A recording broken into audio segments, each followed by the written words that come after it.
నవగ్రహాల పేర్లు వారాలకి ఎందుకు పెట్టారు? 99% మందికి తెలీదు. పూర్వం మహర్షులు సృష్టి ఆరంభించేటప్పుడు ఆదిత్య గ్రహాలని మంత్రం జపిస్తూ పూజ నిర్వహించేవారు.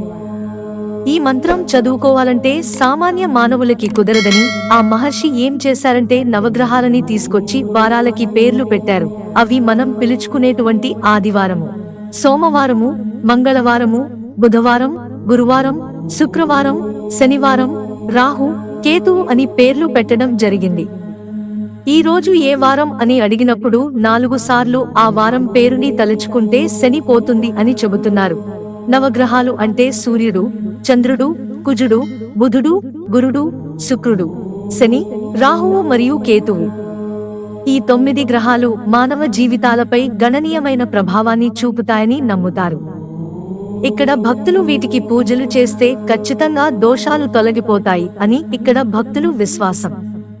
9 గ్రహాలు 9 రోజులు పూజలు చేస్తే ఖచ్చితంగా దోషాలు తొలగిపోతాయి అని నమ్ముతారు.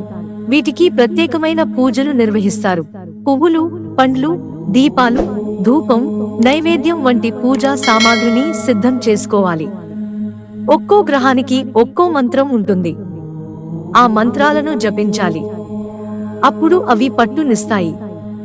ఒక్కో గ్రహానికి ఒక్కో రకమైన నైవేద్యం సమర్పించాలి. నవగ్రహాల చుట్టూ ప్రదక్షిణలు చేయాలి. ప్రతిరోజు ప్రదక్షిణలు చేస్తే జపం చేయాలి. ఈ నవగ్రహాలు మానవ జీవితాలపై ప్రభావం చూపుతాయి. గ్రహ దోషాలు తొలగించడానికి నవగ్రహ పూజ చేస్తారు. దానివల్ల ఫలితాలు లభిస్తాయి.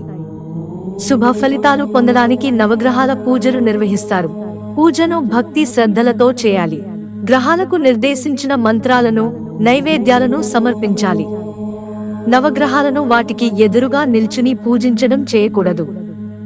ఆలయానికి వెళ్ళినప్పుడు ముందుగా అక్కడి ప్రధాన దైవాన్ని దర్శించుకోవాలి. ఆ తర్వాతే ఉపాలయాలలో ఉండే దేవతలను, అనంతరం నవగ్రహాలను దర్శించుకోవాలి. మిత్రులారా, ఛానల్ సబ్స్క్రైబ్ చేసుకోవడం మర్చిపోకండి. ధన్యవాదాలు.